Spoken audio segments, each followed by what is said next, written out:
Hello everyone, मैं विनोद तोमर। अच्छा, last class में हम लोग इस सर्कल के रिस्पेक्ट में किसी पॉइंट की क्या पोजीशन होगी ये डिस्कस कर चुके हैं। तो आज का जो डिस्कशन है हमारा बेसिकली वो कोई लाइन जो है और कोई सर्कल रिलेटिवली कैसे रखे हुए हैं ये जानने की कोशिश करना है ना। मतलब कोई लाइन है मेरे पास और एक सर्कल है, उनकी रिलेटिव पोजीशन क्या है। अच्छा, रिलेटिव पोजीशन से अपना क्या लेना देना है कि रिलेटिव पोजीशन से क्या मीनिंग है कि मतलब सर्कल और लाइन कहीं पर हो, इससे कोई लेना देना नहीं है। बस दोनों जो है इस सर्कल और लाइन एक दूसरे को मिल रहे हैं, नहीं मिल रहे हैं या टच कर रहे हैं, बस ये जानना चाहते हैं। तो टॉपिक तो हमारा यही है, क्या है? Relative position of relative position of circle and line. अच्छा, ये जो टॉपिक है अपना ये सब में कॉमन है। मतलब पैराबोला पढ़ें तब भी है, एलिप्स पढ़ें तब भी है, और सर्कल है हाइपरबोला पढ़ें तो वहां पर भी है। तो इसका मतलब ये हुआ कि अगर यहाँ पर हम बेहतर तरीके से सीखते हैं तो जो रेस्ट ऑफ द टॉपिक हैं वो हमें असिस्ट करेगा ये कि उनमें फिर हमें ज़्यादा सीखने की ज़रूरत नहीं पड़ेगी। तो क्या समझना? अच्छा, सर्कल तो एक स्पेशल टाइप की ज्योमेट्री, तो यहाँ बहुत इजीली चीज़ों को हम देख सकते हैं, इसलिए ज्योमेट्री से भी समझ के रखेंगे और फिर अलजेब्रा को कैसे यूज करते हैं इसे भी समझ के रखेंगे हम।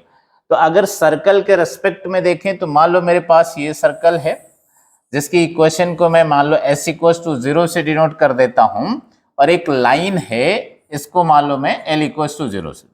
ये सिचुएशन 1 है जिसमें सर्कल और लाइन एक दूसरे को मिल नहीं रहे हैं, मतलब यहां पर इंटरसेक्ट नहीं कर रहा।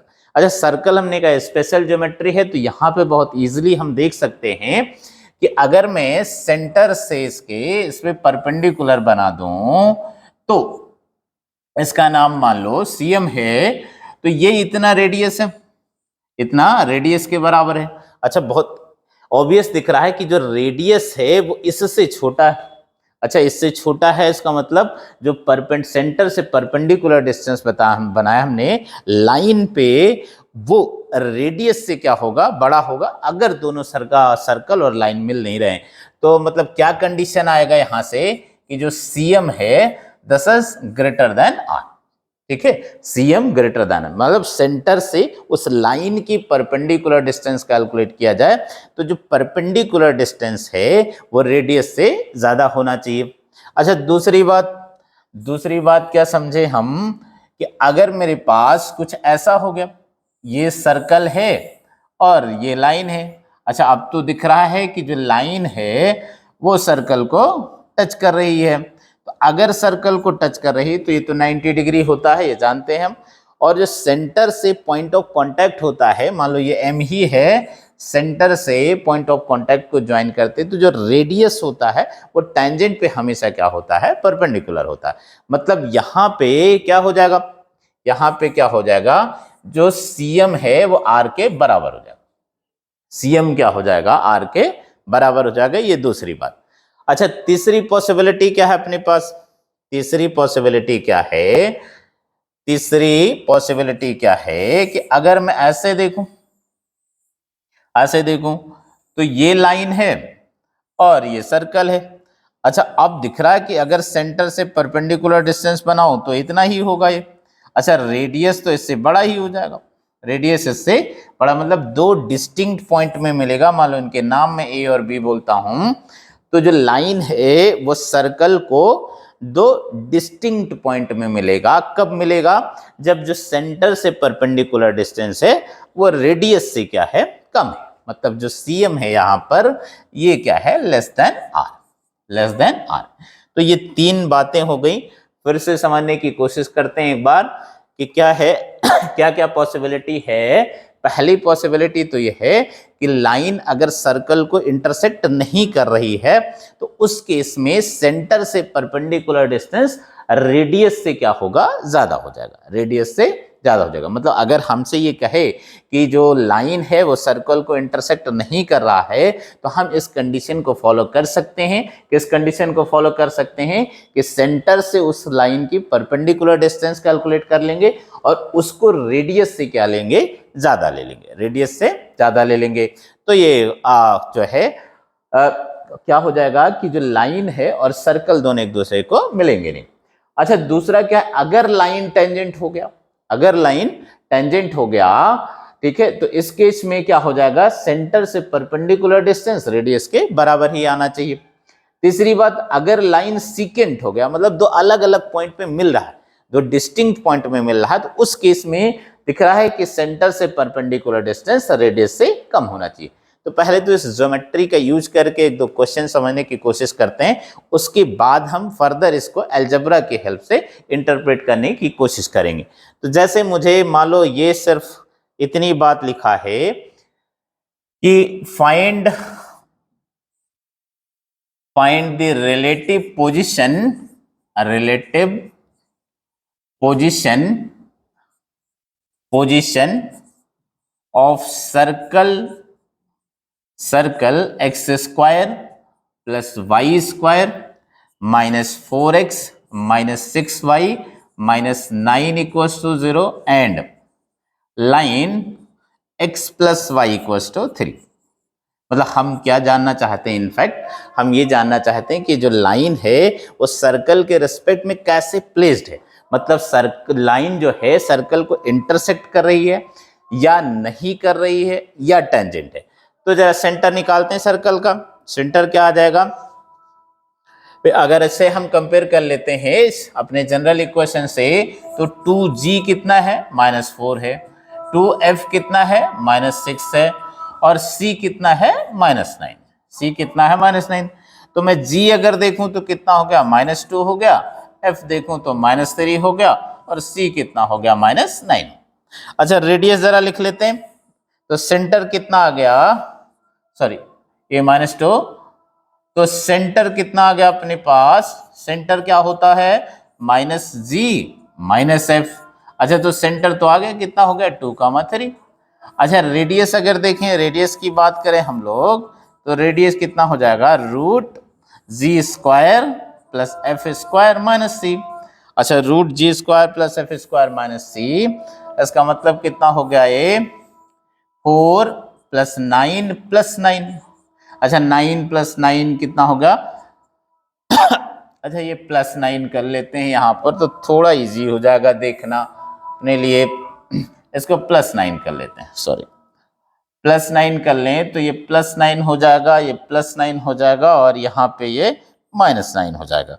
तो रेडियस कितना आ जाएगा अपने पास, रेडियस आ गया। तो अच्छा, लाइन क्या है हमारे पास, लाइन क्या है, x + y = 3 है, या इसको ऐसे लिख सकते हैं हम लोग, x + y - 3 = 0।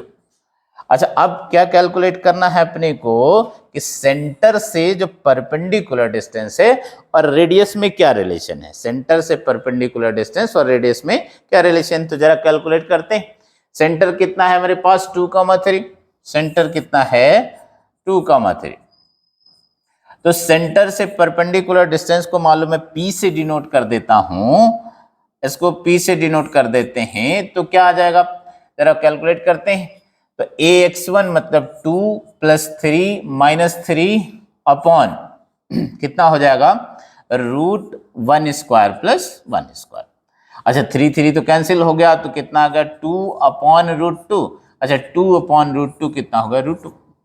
अच्छा, √2 तो 2 से कम होगा, √2 से कम है, इसका मतलब ये हुआ कि जो परपेंडिकुलर डिस्टेंस है वो तो रेडियस से कम है। अच्छा, परपेंडिकुलर रेडियस से कम, डिस्टेंस रेडियस से कम है, तो क्या कंक्लूजन निकाले हम लोग, यहां से क्या कंक्लूजन है अपने पास, ये वाला हो गया, थर्ड वाली पॉसिबिलिटी हो गई, जो लाइन है वो सर्कल को दो डिस्टिंक्ट पॉइंट में क्या करेगा, इंटरसेक्ट करेगा, दो डिस्टिंक्ट पॉइंट में इंटरसेक्ट करेगा। तो यहां से कंक्लूजन क्या है हमारे पास, क्या कंक्लूजन है,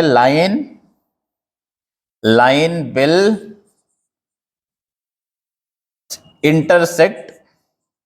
intersect the circle in two distinct points. एक और करते हैं तो दूसरा मान लो मेरे पास ये क्वेश्चन है f 3x plus 4y minus k equals to 0 is tangent to circle x square plus y square equals to 25. Find के तो अब की बार क्या कहा है कि जो लाइन है वो इटसेल्फ दे ही रखा है कि टेंजेंट है। तो जरा इसे बनाते हैं, थोड़ा सा कैसा दिखाई देना चाहिए, मतलब सर्कल मान लो ये है और लाइन मान लो ये ऐसा कुछ लाइन हो गया। तो लाइन की इक्वेशन क्या है 3x plus 4y minus k, और जो सर्कल है उसका सेंटर क्या है 0,0 और रेडियस कितनी है 5 है। रेडियस कितनी है 5। तो अभी लिखा हमने कि जब टेंजेंट है तो उस केस में तो जो सेंटर से परपेंडिकुलर डिस्टेंस है वो रेडियस के बराबर होना चाहिए। तो सेंटर से परपेंडिकुलर डिस्टेंस लिखते हैं इस लाइन के, उसको P से डिनोट कर दूं मैं, तो P कितना हो जाएगा अपने पास 3 × 0 प्लस 4 × 0 माइनस के अपॉन कितना हो जाएगा √a² प्लस b² का मतलब 3² प्लस 4²। तो finally what we will have, कितना आ जाएगा ये modulus k upon 5, modulus k upon 5। अच्छा, अब ये तो अपने को दे ही रखा उसने कि जो सेंटर से परपेंडिकुलर डिस्टेंस है वो रेडियस के बराबर है। अच्छा, इसका मतलब क्या होना चाहिए कि यहां से क्या है कि लिख दिया as line is tangent to circle, इसे क्या कंक्लूड करूं मैं कि जो सेंटर से परपेंडिकुलर डिस्टेंस है वो रेडियस के क्या आना चाहिए इक्वल आना चाहिए, मतलब P जो है वो R के बराबर होना चाहिए। यहां से क्या कंक्लूजन है P this should be equal to R। अच्छा, P कितना है अपने पास मॉड्यूलस K अपॉन 5। अच्छा, R कितना है 5, तो यहां से मॉड्यूलस K कितना आ गया, मॉड्यूलस K हो गया 25। अच्छा, मॉड आ गया तो मॉड तो भी +25 रखेंगे तब भी मॉड्यूलस अब 25 आ जाएगा, और -25 रखेंगे तब भी आ जाएगा। तो क्या कंक्लूड करें यहां से हम कि k क्या होना चाहिए, k should be equal to ±25। k जो है वो क्या होना चाहिए ±25, है ना। तो ज्योमेट्रिकल इस बात का ध्यान रखें। फिर से एक बार समझ लेते हैं क्या हो गया हमारे पास, क्या क्या आ गया, फिर से एक बार बना देता हूं मैं तीनों। क्या सिचुएशन है, पहला तो ये हो गया, ये सेंटर से परपेंडिकुलर डिस्टेंस मान लो इसको P से डिनोट किया मैंने, तो P यहाँ पे R से बड़ा है। दूसरी बात क्या आ गई अपने पास कि अगर सेंटर से परपेंडिकुलर डिस्टेंस रेडियस के बराबर है तो फिर क्या हो गया, ये टेंजेंट हो गया।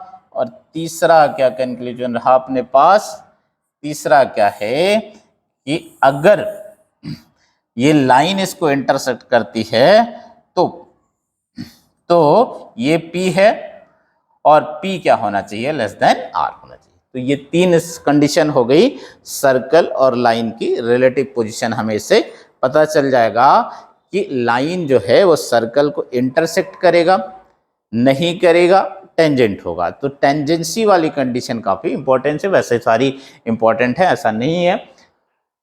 तो हम इसको अलजेब्रा की मदद से कैसे कर सकते हैं, मतलब अलजेब्रा की मदद लें तो कैसे इंटरप्रेट करें, क्योंकि जो अलजेब्रा है वो हमें हेल्प करेगा, मतलब पैराबोला में भी, इलिप्स में भी और हाइपरबोला में, मतलब हर जगह पे ये वो जो दूसरा मेथड होगा, क्योंकि यहाँ तो ये ज्योमेट्री है हमने यूज कर लिया, तो वो वाला जो मेथड है हमारा दूसरा इस बात को इंटरप्रेट करने का वो हर जगह काम करेगा। तो ये एक तरह से सब में कॉमन टॉपिक है, तो ये यहीं पर बेहतर तरीके से समझ के रखना चाहिए हमें।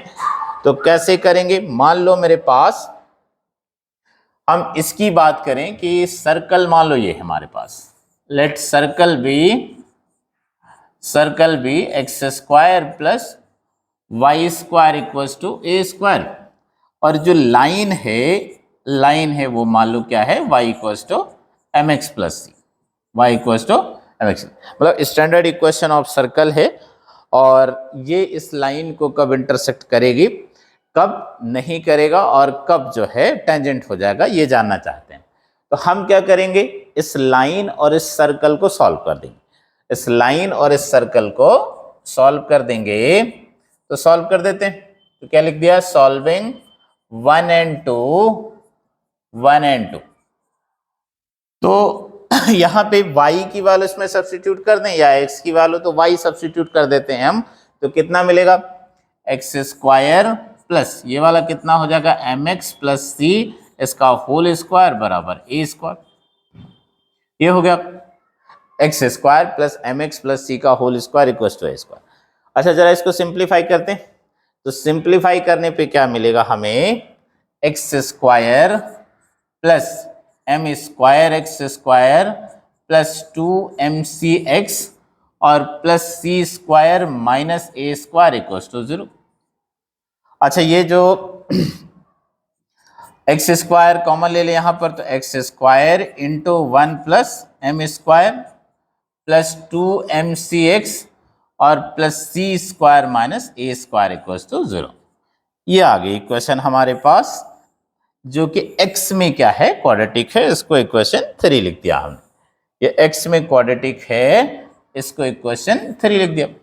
अच्छा अब इसी को समझना है, तो अगर ये लाइन इस कर्व को मिल ही नहीं रहा होगा, तो मिल नहीं रहा होगा इसका मतलब ये जो इक्वेशन लिखा है इसका कोई भी रियल रूट नहीं आना चाहिए।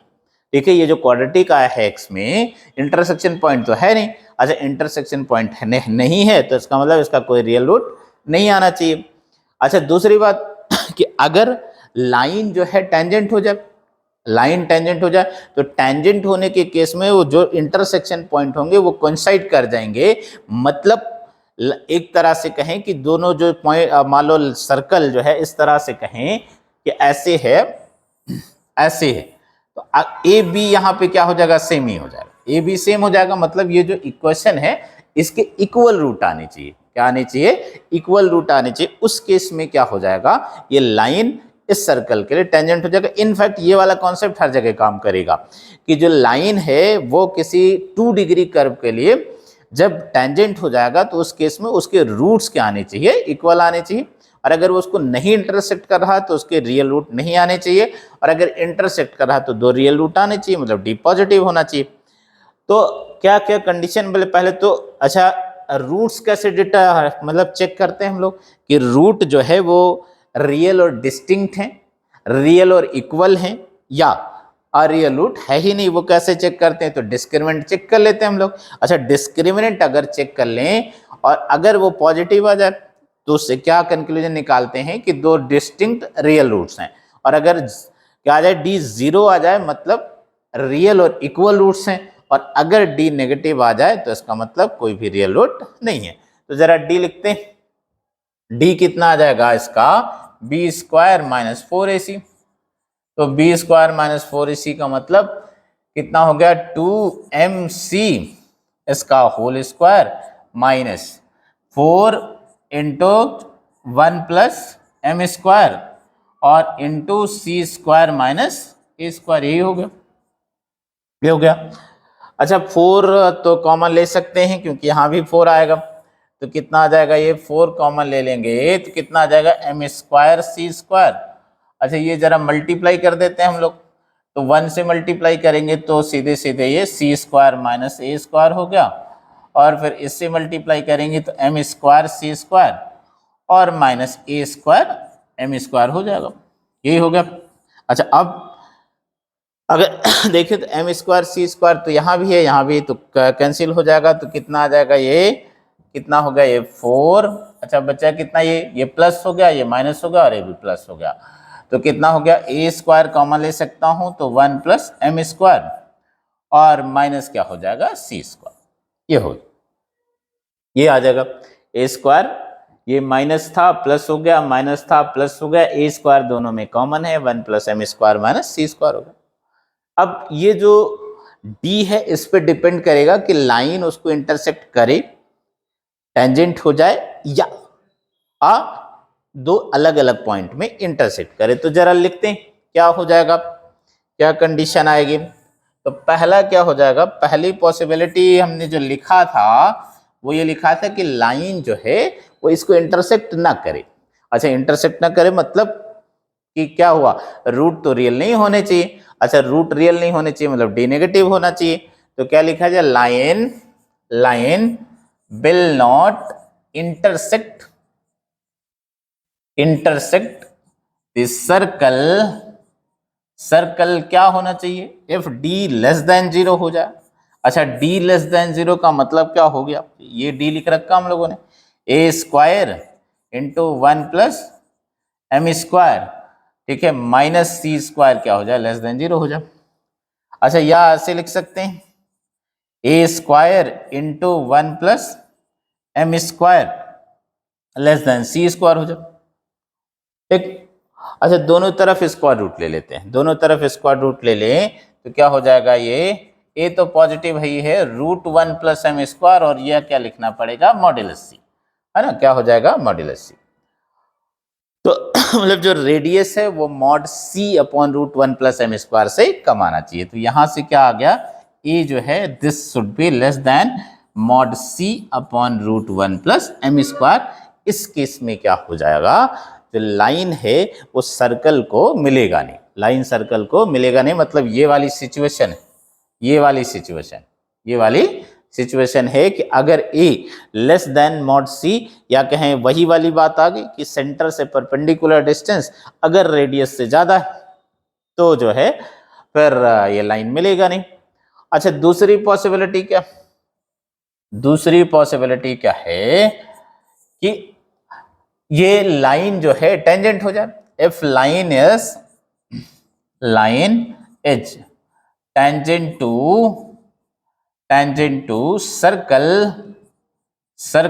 फिर क्या हो जाएगा, फिर तो डी जीरो हो जाना चाहिए, अच्छा, डी जीरो होने का मतलब क्या हो गया, सी स्क्वायर जो है वो a square into 1 plus M square हो गया। और इसको मेमोराइज किया, है ना, इसको मेमोराइज किया, मतलब ये कंडीशन ऑफ टेंजेंसी है, ये क्या है, कंडीशन ऑफ टेंजेंसी है। तो इस बात को नोट करके लिख लेते हैं, this is condition of tangency, this is condition of tangency. इसको याद किया ढंग से कि सी स्क्वायर अगर a square into 1 plus M square के इक्वल आ जाता है तो फिर लाइन जो है वो क्या हो जाएगा, सर्कल के लिए टेंजेंट हो जाएगा। अच्छा, नेक्स्ट थिंग क्या है, नेक्स्ट क्या था हमारे पास कि जो लाइन है वो सर्कल को दो अलग अलग पॉइंट में इंटरसेक्ट करे, line intersect the circle in two distinct points। अच्छा, इस केस में क्या बनेगा, पॉइंट्स क्या बन जाएगा, फिर d जो है ग्रेटर देन 0 होना चाहिए, दिस एम्प्लाइज क्या होना चाहिए, सॉरी, d जो है वो ग्रेटर देन 0 होना चाहिए। तो ये जो कंडीशन आया था वहां की ये लेस देन होना चाहिए, ये उल्टा हो जाएगा, मतलब a जो है greater than mod C upon root 1 plus M square हो जाएगा। तो ये तीनों कंडीशंस ऐसे चाहे